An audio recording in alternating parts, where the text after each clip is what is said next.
Hello students, welcome in math Gurukul. जैसे आपको मालूम है कि कोनिक सेक्शन चल रहा है और कोनिक सेक्शन कोऑर्डिनेट का एक बहुत ही इम्पोर्टेंट पार्ट है जो कोई भी कंपटीशन में अपना मेजर रोल निभाता है। तो हमने क्या किया था कि आपको सारे ब्रीफ में कराए हैं कोऑर्डिनेट का, स्ट्रेट लाइन से लेकर के और इलिप्स तक कराया है, और अब लास्ट एक सेक्शन आ गया है वह हाइपरबोला है। लेकिन जैसे हम कंटेंट को लेकर के आगे बढ़ते हैं, धीरे धीरे पीछे का कंटेंट छूटने लगता है। तो मैं आपको एक बार फिर से रिकॉल कराते हुए हाइपरबोला को अप्रोच कर रहा हूँ। तो जब आप कोनिक सेक्शन ऑलरेडी करते हैं तो अब थोड़ा सा इसको एलोबरेट फॉर्म में मैं कराऊंगा। अब सपोज कर लो कि एक लाइन ऐसे है और एक लाइन एक पॉइंट यहाँ पर है। अब हमने कहा है कि यहाँ पर लोकस पर कोई वेरिएबल पॉइंट है एक्स वाई। अब यह डिस्टेंस और यह डिस्टेंस, इसमें एक पार्टिकुलर रिलेशन है, कोई पार्टिकुलर रिलेशन है और इसको कहा कि ये एफ है और ये लाइन है, और इस लाइन को कोई भी लाइन में ले लेता हूँ, स्ट्रेट लाइन है, और इसको हमने पीएम। तो ये एक परपेंडिकुलर डिस्टेंस है और ये पॉइंट से डिस्टेंस।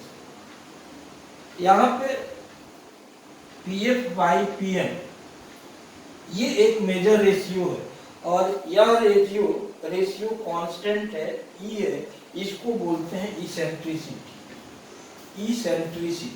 कोनिक सेक्शन में यहाँ पर ये जो पार्ट है वो मेजर पार्ट है। अब जब आप पीएफ इक्वल टू पीएम लेते हैं, इसका मतलब क्या है कि ई का वैल्यू हमने 1 ले रखा है। तो जब ऐसा कंडीशन रहेगा तो ये जो डिफिनेशन देगा वो पैराबोला को देगा। पैराबोला के लिए ऐसा डिफिनेशन हम यूज करते हैं।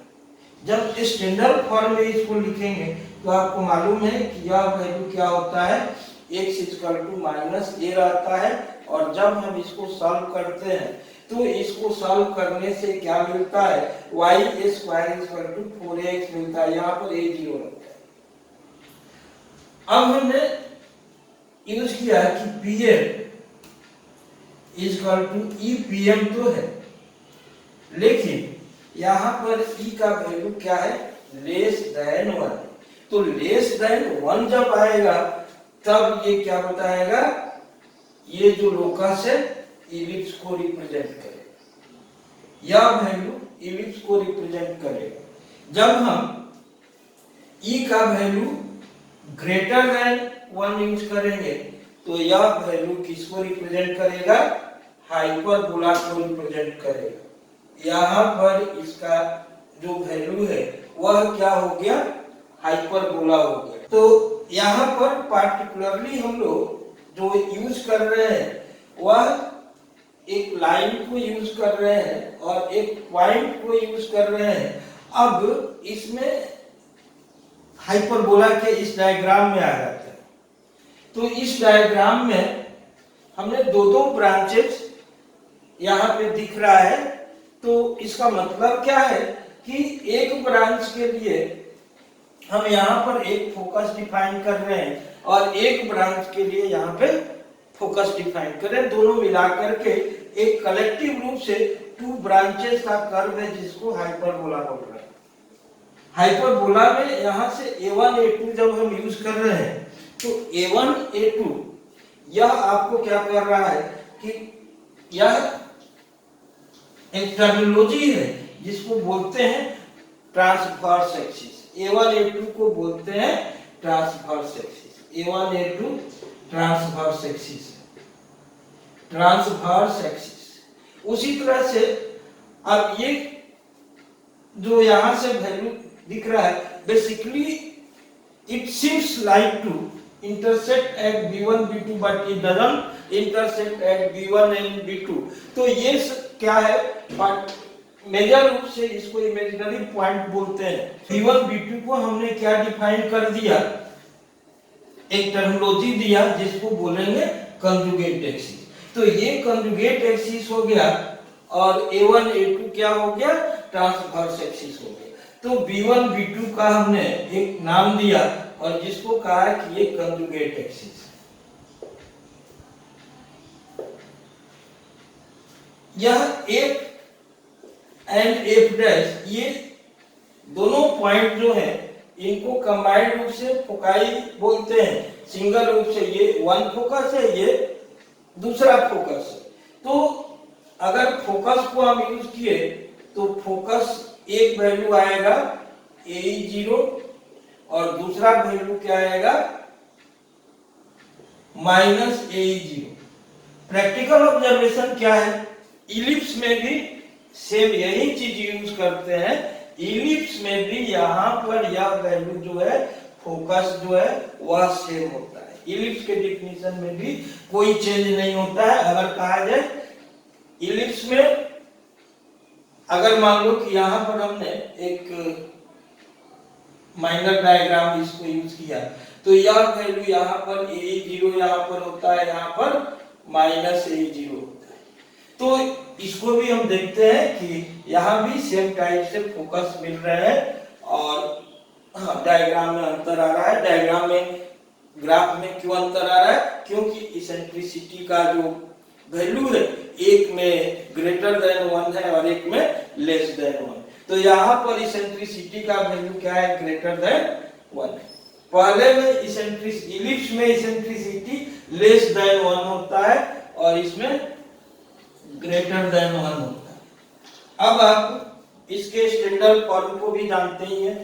स्टैंडर्ड फॉर्म क्या है, x² by a² plus -y² by b² equal to, ये इसका हाइपरबोला का स्टैंडर्ड फॉर्म है।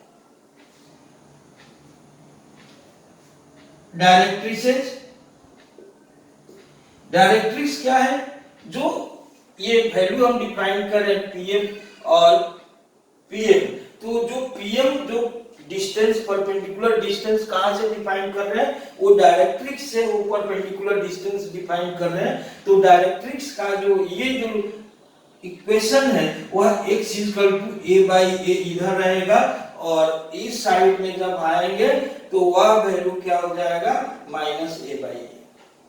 अब देखिए ये पूरा जो ग्राफ है इसको बोलते हैं कि ये सेंट्रल कोनिक है। मीन्स इसका एक सेंटर है वो यहाँ पर है और ये आपको इसको बोल रहे हैं कि ये सब डायरेक्ट्रिक्स है, यहाँ पे डायरेक्ट्रिक्स है। ये जो वैल्यू है ध्यान दीजिएगा, डायरेक्ट्रिक्स को हमने क्या लिखा है, एक बार x equal to a by e और एक -a बाई e। अब यह वैल्यू और यह वैल्यू इसको लैटस रेक्टम बोलते हैं। तो लैटस रेक्टम देखिए, इधर b² बाई a, इधर a तो रहेगा, ये -b² बाई a। मींस इधर का ये लेंथ और ये लेंथ दोनों को प्लस कर दिया जाए तो लैटस रेक्टम का जो वैल्यू आएगा वह आ जाएगा आपको 2b² बाई a आएगा, बोथ लेंथ से। तो अब आपसे कहा जाएगा कि इलिप्स का लैटस रेक्टम क्या होता है, तो इलिप्स का भी लैटस रेक्टम का फॉर्मूला यही होता है और इलिप्स की डायरेक्ट्रिक्स का क्या फॉर्मूला होता है, उसका भी फॉर्मूला यही होता है। अब हम लोग इसमें इसेंट्रिसिटी को इस तरह से, इसेंट्रिसिटी जो निकाल रहे हैं बाय डेफिनेशन जो निकाल रहे हैं, यहाँ पर जो वैल्यू हम लिख रहे हैं कि pf, यहाँ पर जो वैल्यू सपोज कीजिए कि ये पॉइंट हम ऐसे यूज कर दें, ये ऐसे और ये ऐसे कर दें, ठीक है। इसको हमने कहा कि pf है और इसको क्या कहा, pf। तो इस तरह से जो pf equal to EPF use कर रहे हैं, ये जो E आता है वह क्या आता है, √1 प्लस b² बाई a²। यहाँ पर इसको यूज करते हैं। जब स्टैंडर्ड वैल्यू इसको यूज करेंगे, सपोज कीजिए कि आपने कहा कि x² by a² minus y² by b² equal to 1 है, तो ये जो b² आता है वह क्या था, ए square into E square minus 1। यही से ये फॉर्मूला जाकर के जनरेट हो जाता है, यहां से निकाल लेते हैं। इसका मतलब है कि इसेंट्रिसिटी जब भी आएगा तो आपको ग्रेटर देन 1 आएगा। यहाँ पर इसेंट्रिसिटी का वैल्यू 1 आ जाएगा। आपको सेकेंड डिग्री का इक्वेशन तो मालूम है। सेकेंड डिग्री का जब जनरल इक्वेशन आप निकालते हैं, क्या निकालते हैं, x square plus b y square plus 2hxy plus 2gx plus 2fy plus c equal to 0, ये निकालते हैं। अब देखिए यहाँ पर एक डेल्टा डिफाइन होता है। डेल्टा का वैल्यू लेते हैं abc plus 2fgh minus f square minus bg square minus ch square. अगर सपोज कर लो कि डेल्टा का वैल्यू हमने क्या किया कि if delta is equal to 0 ले लिया और h square greater than ab ले लिया। अगर ऐसा कंडीशन हम यूज कर रहे हैं तो ऐसा कंडीशन जब आप यूज कीजिएगा तो ये क्या रिप्रेजेंट करता है, ये स्ट्रेट लाइन को रिप्रेजेंट करता है, means pair of straight line को रिप्रेजेंट करता है। तो पेयर ऑफ स्ट्रेट लाइन क्या है, ये भी एक कोनिक का पार्ट है। ये पेयर ऑफ स्ट्रेट लाइन हो गया, पेयर ऑफ स्ट्रेट लाइन हो गया। अब आपसे कहा जाए कि भाई ये तो ठीक, बहुत सारे एग्जाम्स में डायरेक्ट ये पूछता है कि ये पैराबोला को रिप्रेजेंट करता है कि इलिप्स को रिप्रेजेंट करता है, हाइपरबोला को रिप्रेजेंट करता है, पेयर ऑफ लाइन को रिप्रेजेंट करता है। तो ये कंडीशन अगर आपके पास है तो आपको इसे सॉल्व करने में कोई प्रॉब्लम नहीं।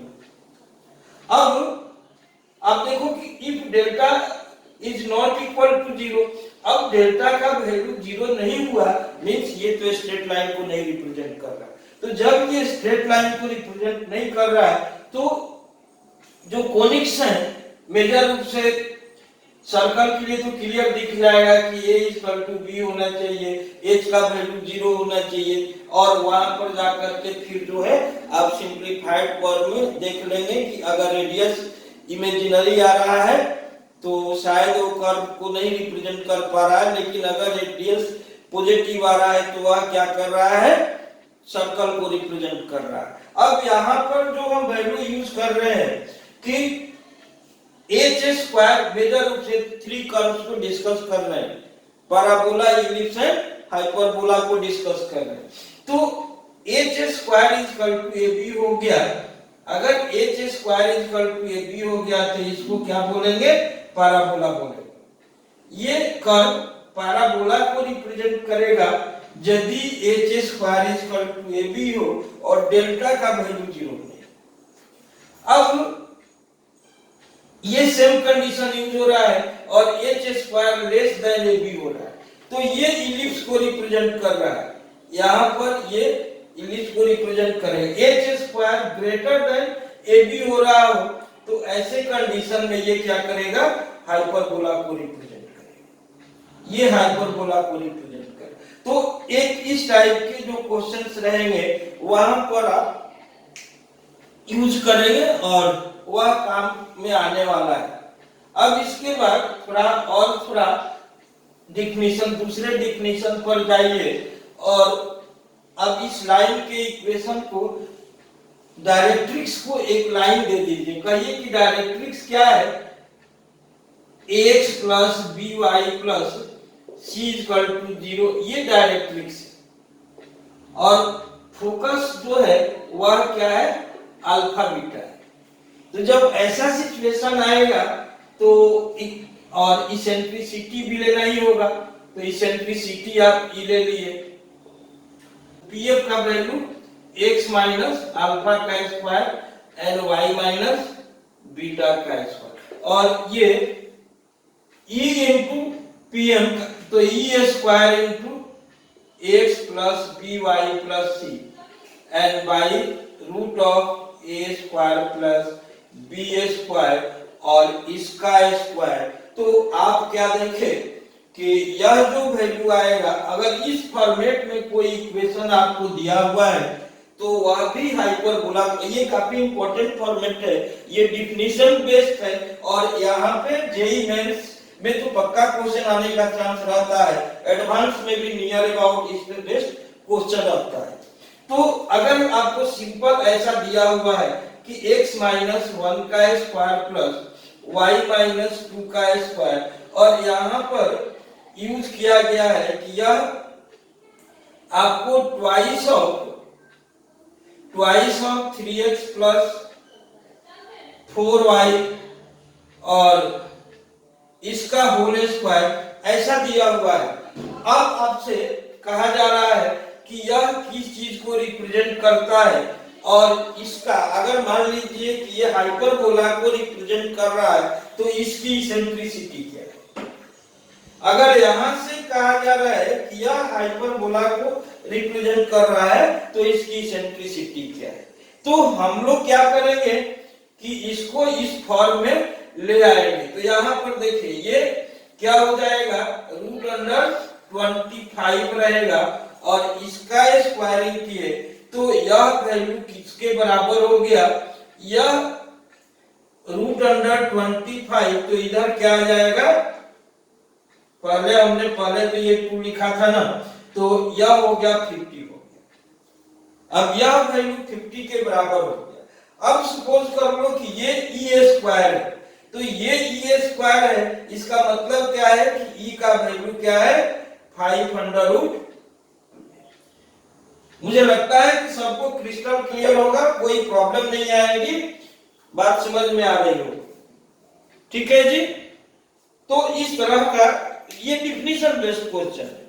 अब हम लोग इसी चीज को थोड़ा और दूसरे तरीके से दूसरे क्वेश्चंस को देखते हैं। अब फिर आप बेसिक्स में आप एक चीज देखो कि सपोज कर लो कि यहां पर एक F1 है, इसको हमने 1 फोकस यूज किया, या F2 ले लिया, इधर एक दूसरा F1 ले लिया। यहां पर एक पार्टिकुलर पॉइंट ले रहा, बहुत ही इंपॉर्टेंट कंसेप्ट है। अब आपको कहा जाए कि ये डिस्टेंस और ये डिस्टेंस, ठीक है जी, इसको हमने XY कहा है, P। अब PF1 और plus PF2 equal to constant हो गया। सपोज कीजिए कि इसको हमने कहा कि ये 2 है, एक कहा कि PF1 माइनस PF2 मीन्स जो ज्यादा डिस्टेंस पे है उसमें से कम डिस्टेंस वाले को माइनस करना है, और ये 2 है। इस तरह से हमने पैरामीटर डिफाइन किया। अब देखिए अगर हम ये पैरामीटर पे वर्क कर रहे हैं, ए यहां पे पॉजिटिव क्वांटिटी यूज कर रहे हैं, अगर यह वैल्यू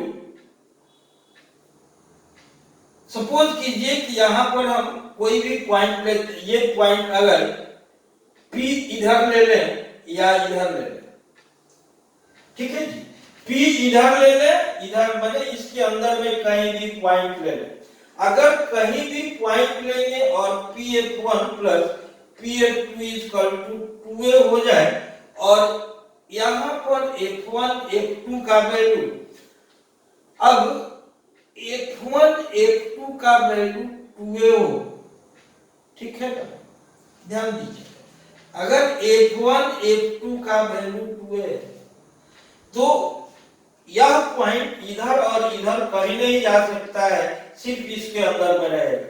तो ये एब्सोल्युटली ये क्या होगा, लाइन सेगमेंट को रिप्रेजेंट करेगा। वेरी इंपॉर्टेंट, लाइन सेगमेंट को ये रिप्रेजेंट करेगा। लेकिन अगर यह वैल्यू PF1 प्लस PF2 यहां पर ये ग्रेटर देन दिस हो जाए, ये ग्रेटर देन दिस हो जाए, तो यह जो वैल्यू मिलेगा, यह वैल्यू हमेशा इस लाइन के ऊपर रहेगा, और इसको मिलाने, वो वेरिएबल पॉइंट मिलाने से क्या होगा कि एक इलिप्स बन जाएगा, वो वेरिएबल पॉइंट मिलाने से इलिप्स बन जाएगा। तो यहां पर अगर F1 F2, अब दूसरा चीज कि F1 F2 हमने क्या किया, फर्स्ट केस के लिए F1 F2 less than 2a कर दिया, तो ये दोनों sum of two sides greater than third side हो गया, मीन्स ट्रायंगल ऑलवेज कन्फर्म रहेगा। तो इसको बोलते हैं कि ऐसे कंडीशन में ये क्या बना रहा है, ये इलिप्स बना रहा है। ऐसे कंडीशन में ये इलिप्स बना रहा है। क्लियर होना चाहिए सबको। अब आ जाओ सेकेंड कंडीशन में। सेकेंड कंडीशन में अगर हम क्या कर रहे हैं कि ये जो पॉइंट है, ये पॉइंट आइदर दिस साइड लेकर के चल रहे हैं या दिस साइड लेकर के चल रहे हैं, तो इस लाइन का वह एक्सटीरियर सेक्शन कर्व के अंदर में आएगा या लोकस के अंदर में आएगा जब क्या होगा, f1 f2 का वैल्यू अगर 2a है, f1 f2 का वैल्यू अगर हम यहां पर यूज कर दें, सपोज कीजिए, अब इस केस को मैं हटा दे रहा हूं, अब किस केस को डिस्कस कर रहा हूं, इस केस को डिस्कस कर रहा हूं। इलिप्स का पार्ट जो है वह फिनिश हो गया। मींस हमने क्या यहां लर्न किया कि pf1 प्लस pf2 अगर 2a है तो या तो ये इलिप्स को रिप्रेजेंट कर रहा है या लाइन सेगमेंट को रिप्रेजेंट कर रहा है। अगर f1 f2 is equal to 2a है तो लाइन सेगमेंट है, f1 f2 less than 2a है तो ये इलिप्स को रिप्रेजेंट कर रहा है। तो इस कंडीशन को हम लोग ऑलरेडी डिस्कस कर। अब आप आ जाओ किसमें, इधर से। तो अगर यह पॉइंट इधर आ जाए या इधर आ जाए और कहा जाए, और यहां पर f1 f2 हमने क्या किया, 2a कर दिया। f1 f2 क्या कर रहा हूं, 2a कर दे रहा हूं। अब यह पॉइंट सपोज कर लो हमने यहां पर ले लिया, केस 1 में ले लिया कि इस लाइन के, इस लाइन सेगमेंट के बाहर है, तो यह value pf1 minus pf2 clear है ना कि ये 2a के बराबर है। क्लियर है कि बिल्कुल क्लियर है। तो ऐसे कंडीशन में अगर देखा जाए तो यह exterior of the line segment, exterior of the line which join f1 and f2, outside of f1 and f2, f1 f2 के बाहर का जो लाइन का पार्ट है उसको ये रिप्रेजेंट कर रहा है। अब आप ऐसे सोचो कि नहीं, pf1 और pf2 यहां पर जो हम वैल्यू यूज कर रहे हैं, अब ये जो डिफरेंस है, डिफरेंस जो है वह क्या है, pf1 माइनस pf2 ये लेस देन 2a। यहां पर जो वैल्यू हमने यूज किया, जो डिफरेंस यूज किया, ठीक है, मींस f1 है नॉट 2a, मतलब ये तो वैल्यू 2a है, f1 है, यहां पर क्या था f1 f2, ये वैल्यू हमने 2a के लिया। लेकिन अब ये 2a जो है,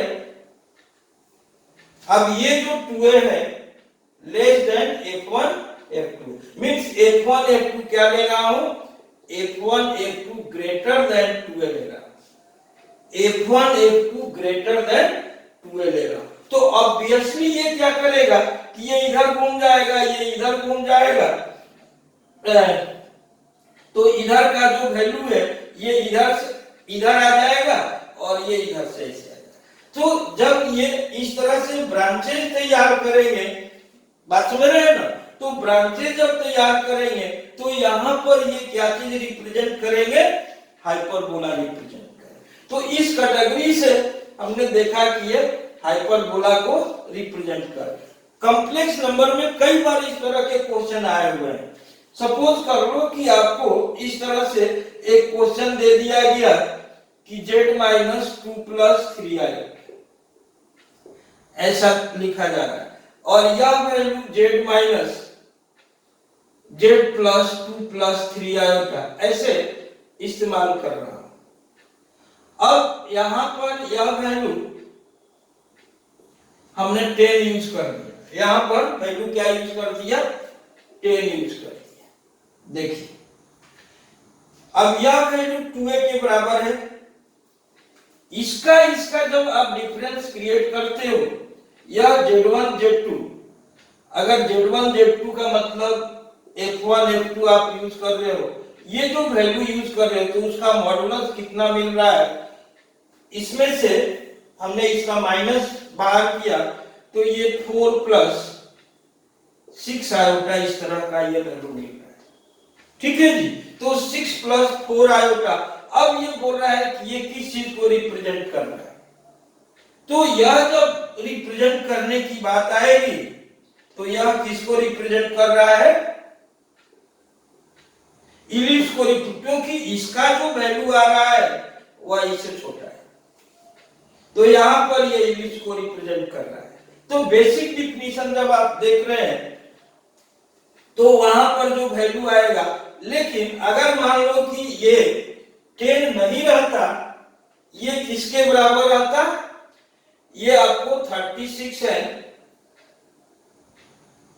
यह जो वैल्यू है 36 n प्लस 16 और ये 52 आप यूज किए, और यहां पर हमने क्या किया कि ये वैल्यू हमने लिख दिया कि ये रूट अंडर 52, यहां पर जो वैल्यू हमने यूज किया वो रूट अंडर 52 कर, तो रूट अंडर 52 कर देते तो इसका मतलब है कि ये जो वैल्यू था वो क्या हो जाता, वो लाइन सेगमेंट को रिप्रेजेंट कर देता, तो यहां पर ये लाइन सेगमेंट को रिप्रेजेंट कर देगा।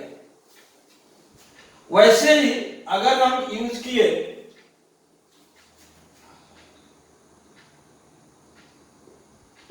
Z माइनस 2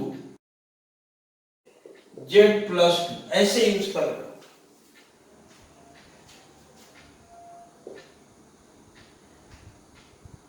और यहां से जो वैल्यू यूज कर रहा हूं वो 1 यूज कर रहा है, यहां पर जो वैल्यू यूज कर रहा हूं वो 1 यूज कर रहा हूं।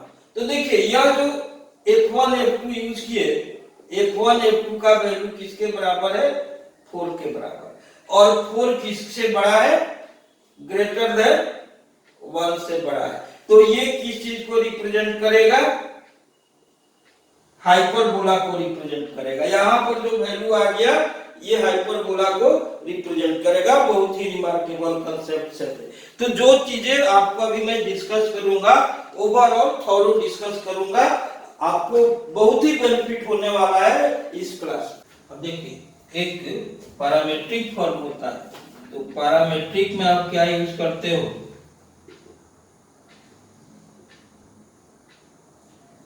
जब देखिए ये हाइपरबोला के लिए कंस्ट्रक्शन किया हो, सपोज कीजिए कि इसका जो ट्रांसवर्स एक्सिस है उसको डायमीटर लेकर के एक सर्किल बना दिया गया। अब इस सर्कल को ऑक्सिलरी सर्कल बोलते हैं। अगर इलिप्स है और इलिप्स के मेजर एक्सिस को डायमीटर लेकर के एक सर्कल बना दिया जाए तो उसको ऑक्सिलरी सर्कल बोलते हैं। यहां भी ये ऑक्सिलरी सर्कल,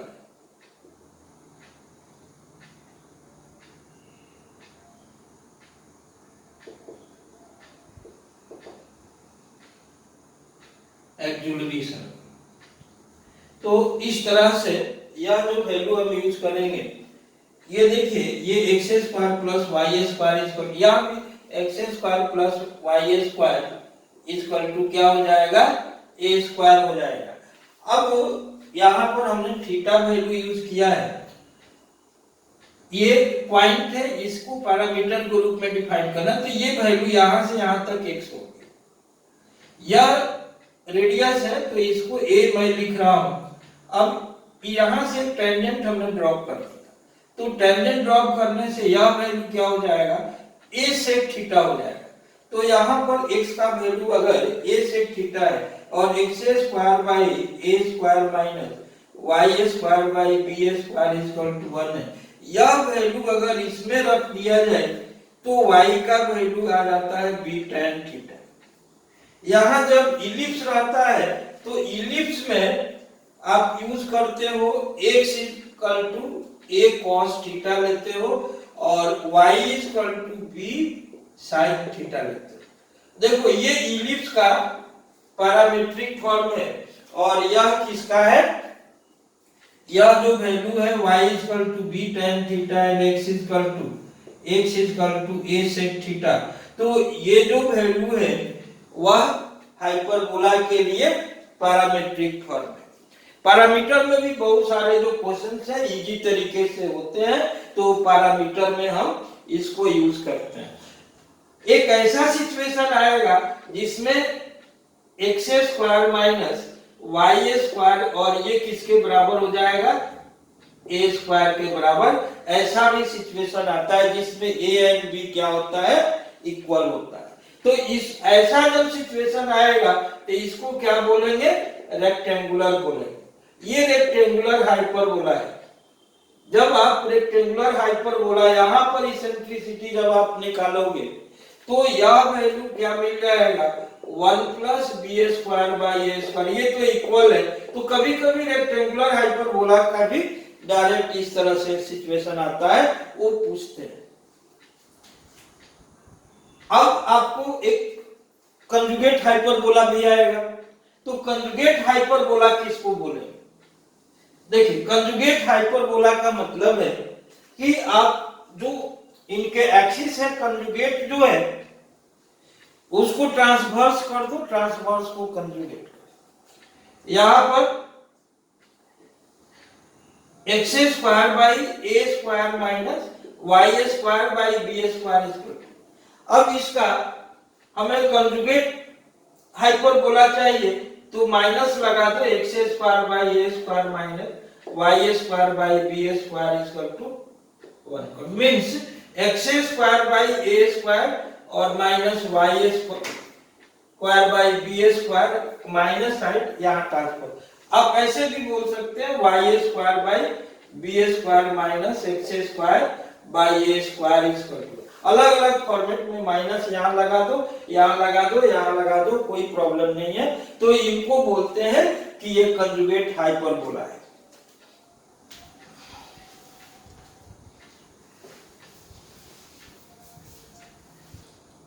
तो अब जब रेक्टेंगुलर हाइपरबोला आप देख रहे थे, अब सपोज कर लो कि हमने यूज किया कि एक्स स्क्वायर और minus y square equal to b square या ए स्क्वायर जो भी है।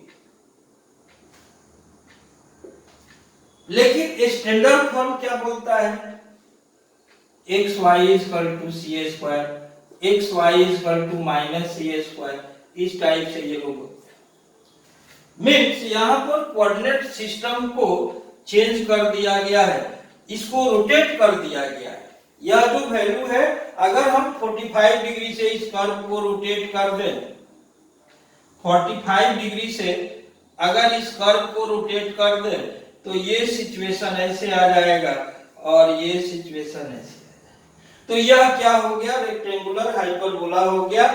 और यहाँ पे अगर आपसे कोई बोलता है कि इसका इसेंट्रिसिटी बता दो तो पहले से मालूम है कि ये रेक्टेंगुलर हाइपरबोला है और इसकी इसेंट्रिसिटी क्या होती है, 1 होती है। अगर आपको कहा गया कि x minus 2 into y minus 3 और इक्वल टू 4 है, ऐसा कहा गया और यहां से कहा जा रहा है कि यह किस चीज को रिप्रेजेंट कर रहा है, तो बेसिक रूप से ये किस चीज को रिप्रेजेंट कर रहा है, इस स्टैंडर्ड फॉर्म को रिप्रेजेंट कर रहा है। और जब इस स्टैंडर्ड फॉर्म की बात आती है तो ये क्या रिप्रेजेंट करेगा, रेक्टेंगुलर हाइपरबोला को रिप्रेजेंट करेगा। तो यहाँ पर इसेंट्रिसिटी अगर आपसे पूछी गई कि व्हाट शुड बी इसेंट्रिसिटी, तो बिना सोचे समझे इसका आंसर क्या दे देना है, √2 दे देना है।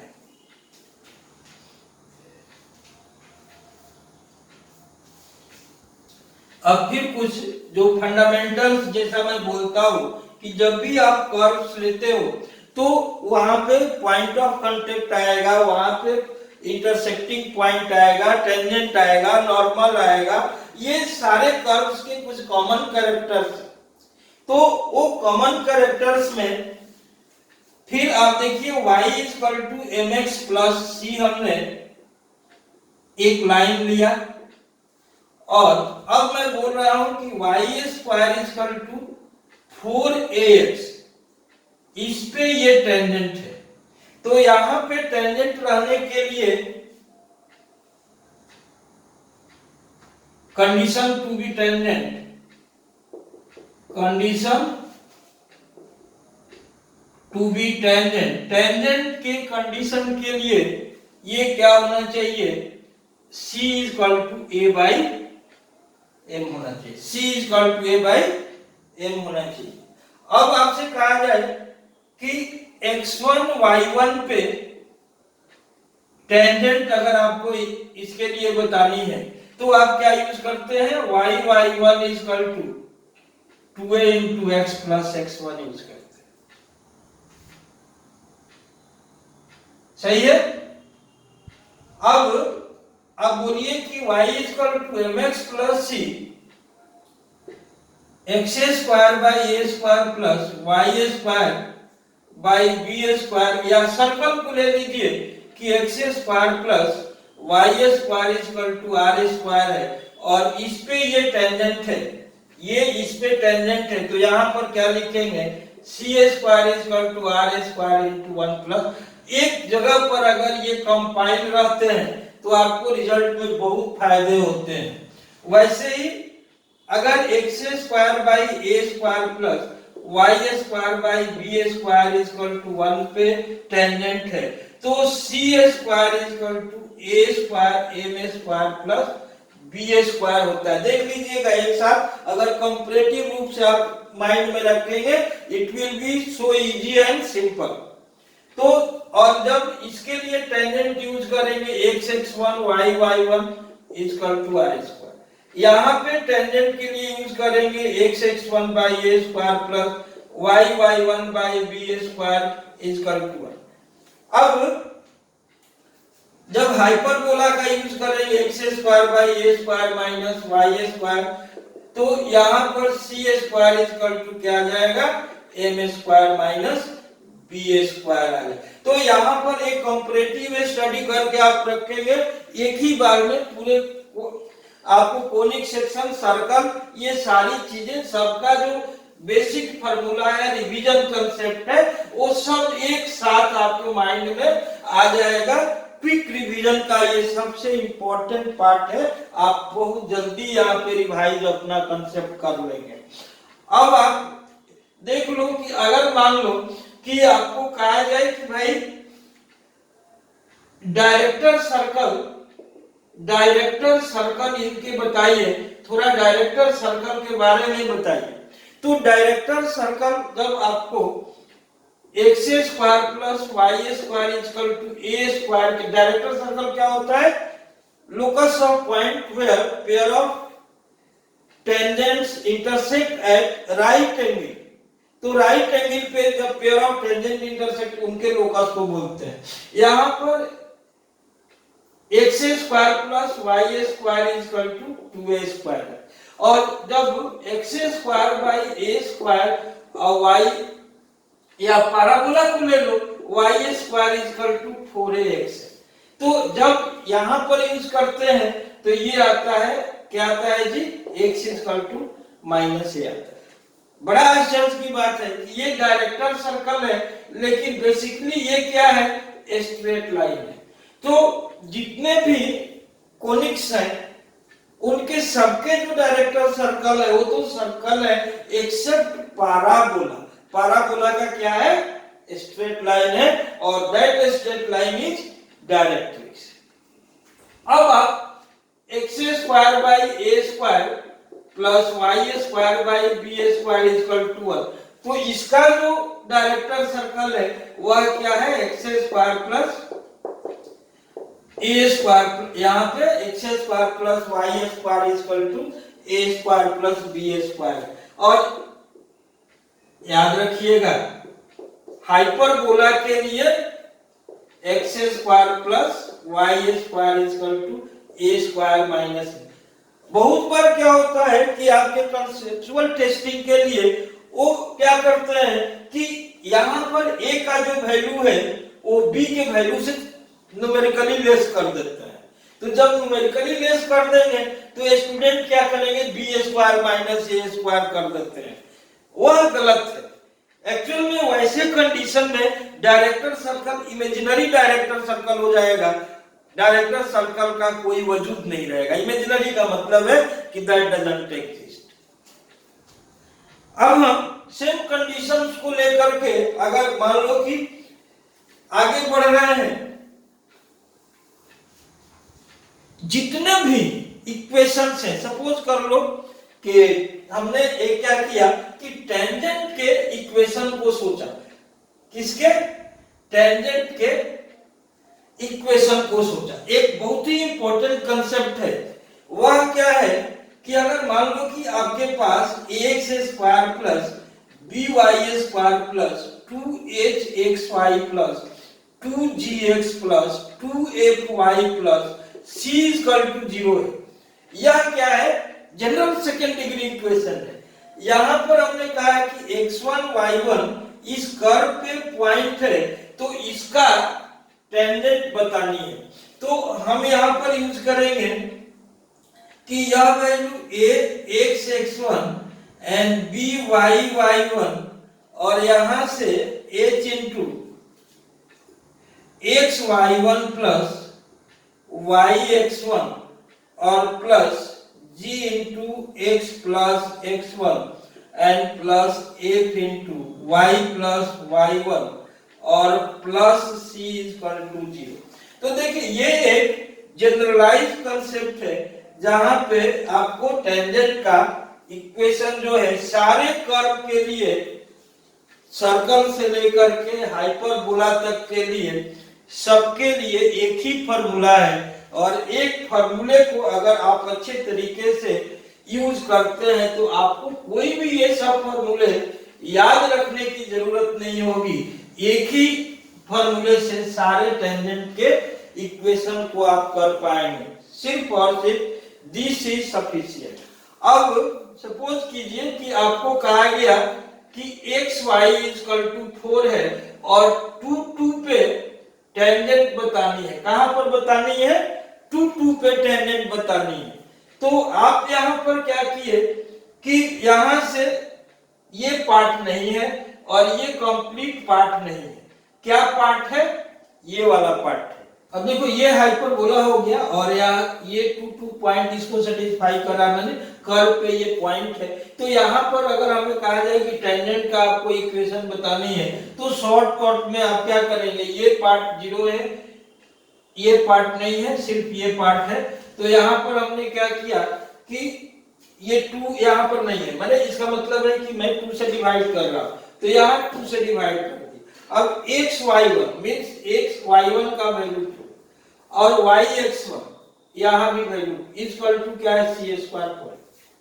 अब ये 2 कॉमन निकालने से कट जा रहा है, तो x plus y equal to क्या रहा है? 4 आ रहा है। तो इतना इजी तरीके से ये चीज हो रहा है। अगर आपका कंसेप्ट फिट है तो आपको dy बाई dx वगैरह इस तरह से निकालने की कोई जरूरत नहीं है, आप आराम से ऐसे क्वेश्चंस को सॉल्व कर पाएंगे।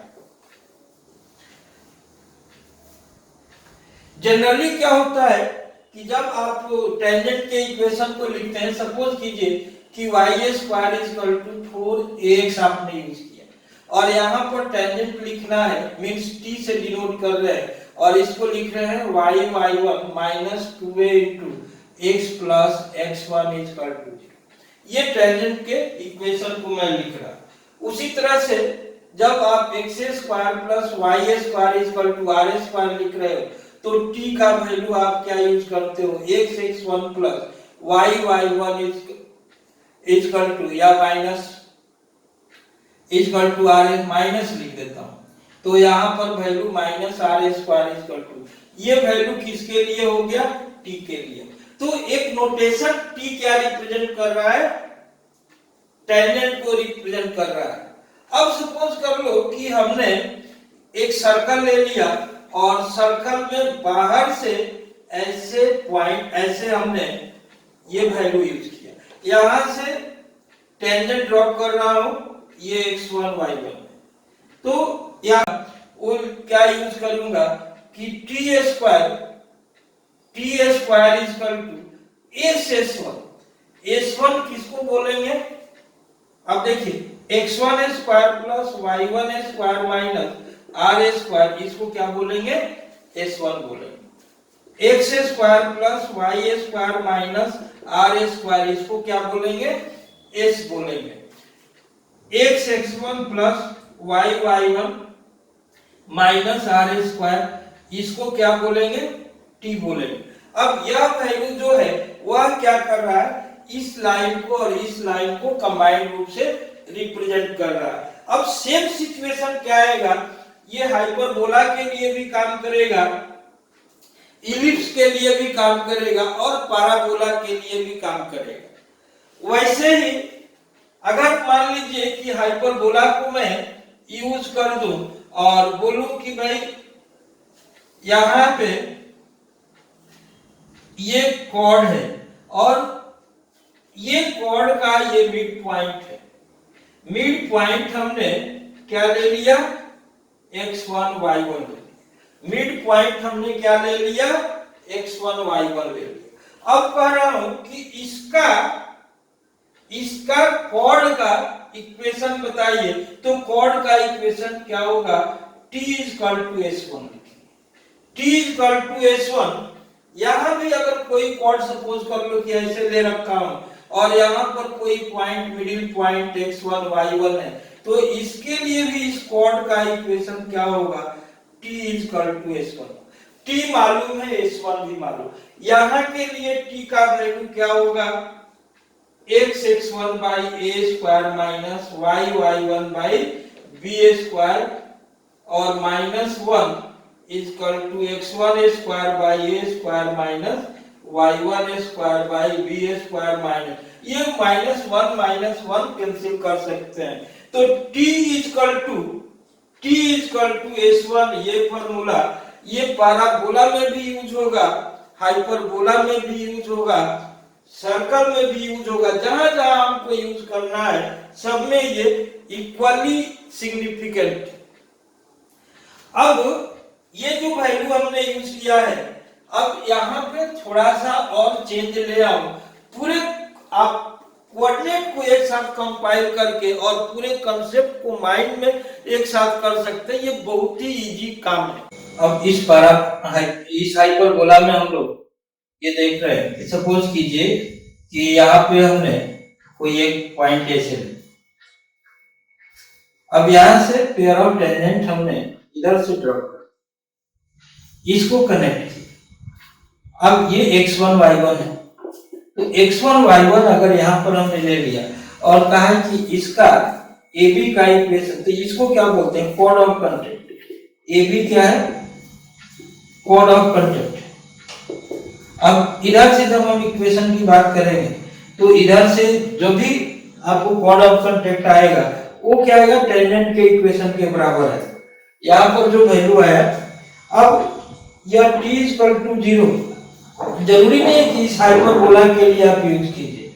ये वैल्यू आपको पैराबोला के लिए भी यूज होगा, सर्कल के लिए भी यूज होगा, इलिप्स के लिए भी होगा। मींस जितने आपके कोनिक सेक्शन के सारे जो पार्ट्स है सबके लिए ये कॉमन फार्मूला t। हाँ, t का वैल्यू सबके लिए अलग अलग होगा, तो इसको आप कोड ऑफ कंटेंट को आप इधर से यूज कर सकते हैं। यहां से हमने कोई पॉइंट ऐसे ले लिया, सपोज कीजिए कि इसको ऐसे यूज कर रहा हूं, ऐसे यूज कर रहा हूं। यह वैल्यू हमने क्या ले लिया है? x1 y1 ले लिया। इसको मैं कंबाइन करता हूं, ऐसे करता हूं, तो इसको क्या बोलते हैं? इसको बोलते हैं कॉर्ड ऑफ कंटेंट। क्या बोलते हैं? कॉर्ड ऑफ कंटेंट बोलते हैं। और कॉर्ड ऑफ कंटेंट के लिए क्या होगा? t = 0, चाहे वह पैराबोला के लिए हो, चाहे वह हाइपरबोला के लिए हो, चाहे इलिप्स के लिए हो, चाहे सर्कल के लिए हो, सबके लिए t = 0। मींस आपको ये सब चीजें याद रखना बहुत आसान है। आप चाहेंगे तो थ्रो आउट इन चीजों को आप कैच करके रख सकते हैं। अब आप देखिए, अगर मान लीजिए कि इस तरह से हम लोग हाइपरबोला पे फिर आ जा रहे हैं और हमने कहा कि ये स्टैंडर्ड हाइपरबोला ले लिया, x² माइनस y², इस तरह का ये स्टैंडर्ड ले लिया और कहा कि इसके साइन टूट्स क्या है? क्या बोला? एसिम्पटोट्स क्या है। तो एसिम्पटोट्स के लिए आप क्या कीजिए, ये पार्ट जो है जीरो कर दीजिए।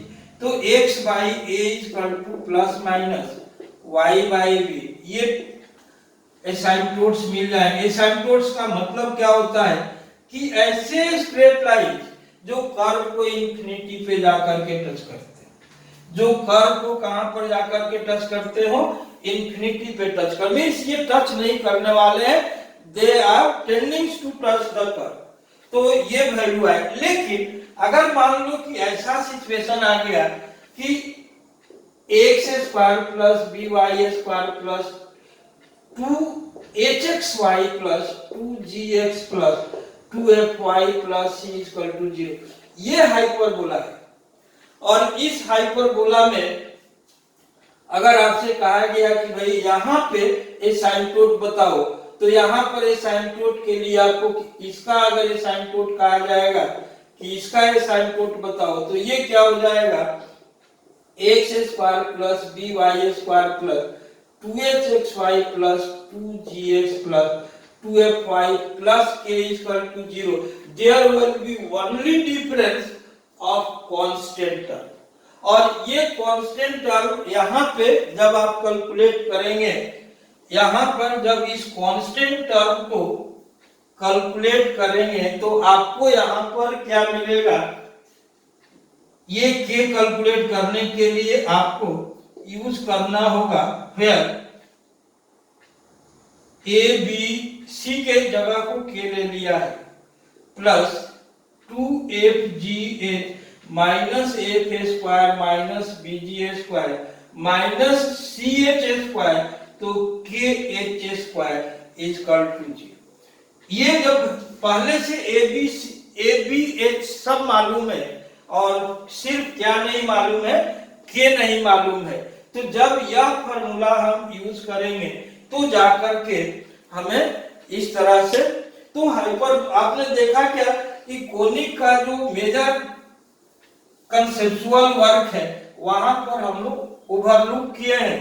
अब कुछ और भी जो जेई वगैरह के क्वेश्चंस होते हैं, जैसे मान लो कि एक क्वेश्चन जेई का बहुत ही इंपॉर्टेंट क्वेश्चन है और वो फिर मैंने कहीं किसी एग्जाम में रिपीट कर सकता है, तो वैसे कुछ क्वेश्चंस आपको मैं दिखाता हूं।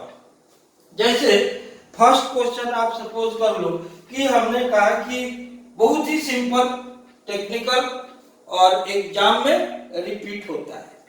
जैसे कहा कि भाई चलो फोकल एक हाइपरबोला है, सपोज कर लो कि one hyperbola is x square by and y square by b square is equal to, तो कह रहा है कि इट्स इसेंट्रिसिटी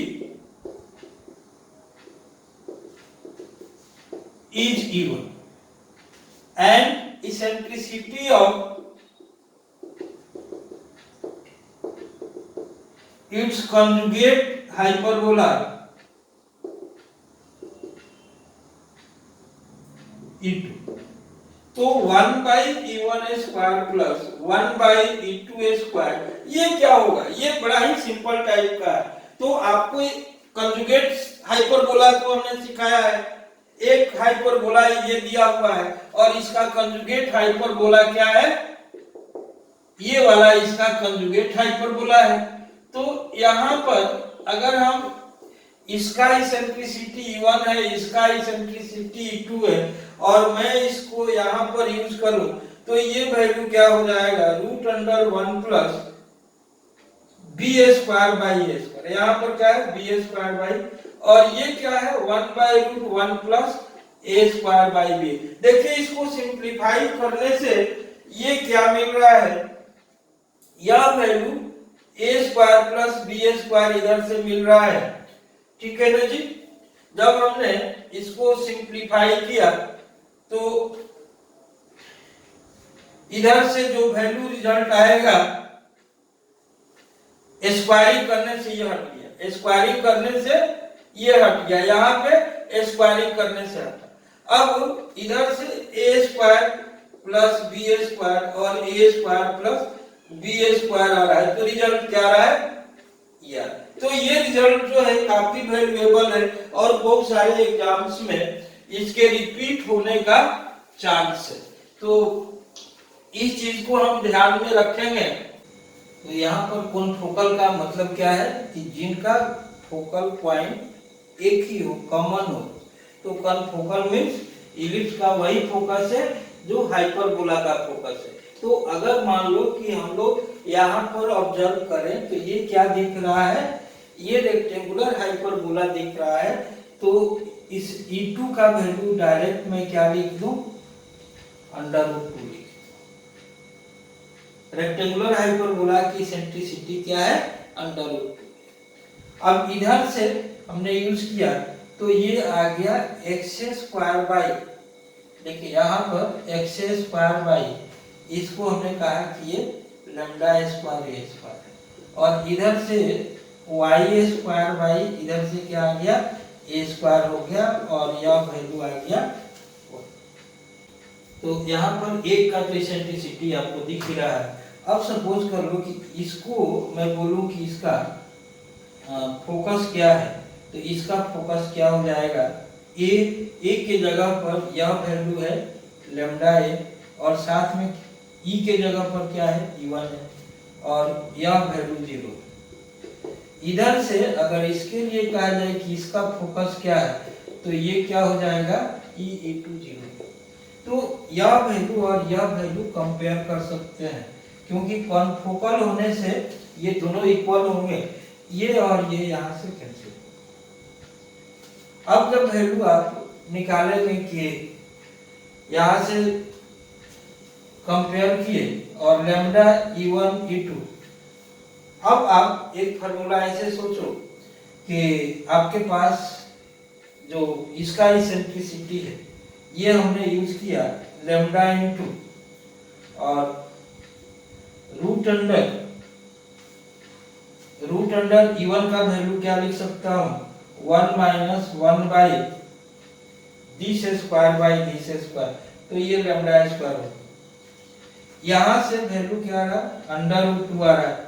अब हमने इसको सिंप्लीफाई किया तो ये λ² - 1 √2 हो जाए। मीन्स लैम्डा का वैल्यू क्या आ गया, √3 है। लैम्डा का वैल्यू हमने कैलकुलेट कर दिया। अब चाहिए E1/E2 चाहिए। तो E1 के लिए यह वैल्यू 1 - 1/λ² हो गया, और E2 का वैल्यू जो है √2 है। तो λ² -1 मीन्स ये आ गया √2। ये वैल्यू यहाँ पे पुट कर रहा हूँ, ये वैल्यू यहाँ पे पुट कर रहा हूँ। अब इधर से √2 और ये क्या रह गया, 3 का इधर लाने से ऐसा है, तो इसका रेशियो क्या आ जाएगा। अब ये जो बेसिक लेवल का कॉन्फोकल का केवल डिफिनीशन है उसको यूज करने से ये सॉल्व हो जा रहा है। तो हम इस कैटेगरी के जो सिंपल क्वेश्चंस हैं उनको फॉर्मूले सही रहने से इसको हैंडल कर पाएंगे, कोई दिक्कत नहीं, सॉल्व करते हैं। तो यहाँ पर हमने आपको एक कंडीशन बताया था कि y सपोज कीजिए कि mx + c है, और यह टेंजेंट है किस पे, इस पे टेंजेंट है। तो c क्या होगा, a/m होगा। यह वैल्यू 8 है, और a का वैल्यू देखिए यहाँ पर अगर 4a का वैल्यू कितना है, 32 है। तो यहाँ से a का वैल्यू 8 आ गया, तो 8/m यहाँ पर हम c का वैल्यू यूज कर सकते हैं। जब इस पे आएंगे तो यह वैल्यू आ जाएगा y²/8/9 आएगा, और माइनस y²/8/9 आएगा। अब यह एक रेक्टेंगुलर हाइपरबोला है। यहाँ पे c² = a² -b² हमने यूज किया, तो c² का जो वैल्यू आ रहा है ये 64/m² आ रहा है। यहाँ से a² का जो वैल्यू है वह 8/9 m², और -b² का वैल्यू भी 8/9। अब हमने क्या किया कि यहां से जब सिंप्लीफाई करना शुरू किया तो 8 कॉमन है, 8 बाई एम स्क्वायर, और ये एम स्क्वायर माइनस 1 बाई 9 कर दिया। ये 9 हमने इधर लाया, ये क्या हो गया 72 equal to m to the power 4 minus m square, और m का power 4 minus m square minus 72 equal to 0। जब इसको सिंप्लीफाई किया तो ये m square minus 9 into m square plus 8 equal to 0 हो। सही है ना। अब देखिए जब फैक्टराइज मैंने किया है तो अब यह वैल्यू तो लेने से इमेजिनरी स्लोप मिलेगा, मीन्स इसको नहीं लेंगे तो m का वैल्यू प्लस माइनस 3 है। अब m का वैल्यू प्लस माइनस 3 जैसे हम यूज करेंगे, m का वैल्यू क्या यूज किए प्लस माइनस 3 यूज किए, तो यहां से जो वैल्यू आ गया y इक्वल टू, पहले अगर 3 लेता हूं तो 3x, और यहां पे प्लस ले रहा हूं तो 8 बाई 3 ऐसे हो रहा है। मीन्स अब इसको हम सिंप्लीफाई कर सकते। वैसे ही माइनस लेने से माइनस 3x माइनस 8 बाई 3 हो गया। तो जो हमारा टेंजेंट्स मिलेगा, ये क्या हुआ पेयर ऑफ टेंजेंट मिला, सिंगल टेंजेंट नहीं मिल रहा है। तो हमने पैराबोला और रेक्टेंगुलर हाइपरबोला ये दोनों के कंडीशंस को यूज करके सिंपल तरीके से जो टेंजेंट्स हैं उनके इक्वेशन को कैलकुलेट कर दिया है। आप इजी तरीके से करेंगे। ऐसे क्वेश्चंस जो जेईई मेंस में मैक्सिमम टाइम्स ऐसे क्वेश्चंस आ रहे हैं, तो इस टाइप के क्वेश्चंस को थोड़ा प्रैक्टिस करके रखनी। देखिए यहाँ पर आपको दिया हुआ है 2 पॉइंट्स दिया हुआ है और कर्व दिया हुआ है। क्लियर है कि ये हाइपरबोला रेक्टेंगुलर हाइपरबोला है। अगर मैं बोलूं कि इसका मिडिल पॉइंट आप जानते हो, बेसिकली अगर जनरल हम फार्मूला लगा दे, 2 पॉइंट का फार्मूला लगा दे तो इक्वेशन ऑफ स्ट्रेट लाइन मिल जाएगा, कोई प्रॉब्लम नहीं।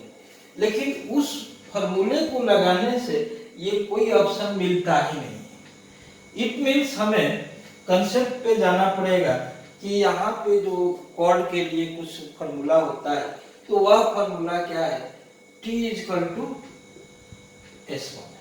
और यहाँ पे मिडिल पॉइंट जब हमको निकालना होगा तो सपोज कीजिए कि अल्फा बीटा अगर मिडिल पॉइंट है, इसको मैं मिड कर दूं तो यह वैल्यू क्या हो जाएगा x1 प्लस x2 बाई 2 हो जाएगा और y1 प्लस y2 बाई 2 हो जाएगा। तो यहाँ पर जो ये पॉइंट है, अब हमने ये फॉर्मूला यहाँ पे यूज कर दिया। तो इसको यूज करने के लिए क्या हुआ हाफ इंटू एक्स x1। अब x1 मीन्स ये और इसका वैल्यू क्या है ये, तो x into x1 plus y1, x y1 plus y x1, ठीक है ना। तो यहाँ पर x into y1 plus y2 by 2 कर दिए। फिर यहाँ पर क्या किए y into x1, x1 means beta, beta की जगह पर ये वैल्यू आ गया y into alpha and x into beta. तो x इंटू बीटा, बीटा का वैल्यू हमने यहाँ से यूज किया और फिर y इंटू अल्फा, अल्फा का वैल्यू यहाँ से यूज किया, x1 प्लस x2 बाई 2 कर दिया। अब इधर से s1 मीन्स और माइनस सी स्क्वायर, सपोज कीजिए माइनस सी स्क्वायर हमने यूज किया। इधर से x1 के जगह पर क्या किए ये value x1 plus x2 by 2 into y1 plus y2 by 2 और माइनस सी स्क्वायर। अब ये सी स्क्वायर कैंसिल हो गया। अब इधर से जब वैल्यू में देखूं तो ये 4 है और यहाँ पर ये भी वैल्यू यहाँ आएगा तो 4 होगा और इधर भी वैल्यू 4 है, तो ये कैंसिल हो जाएगा। और कैंसिल होने के बाद अब देखिए इस साइड में अगर सारे में 1 है मीन्स इससे पूरे को इसको डिवाइड कर देना है।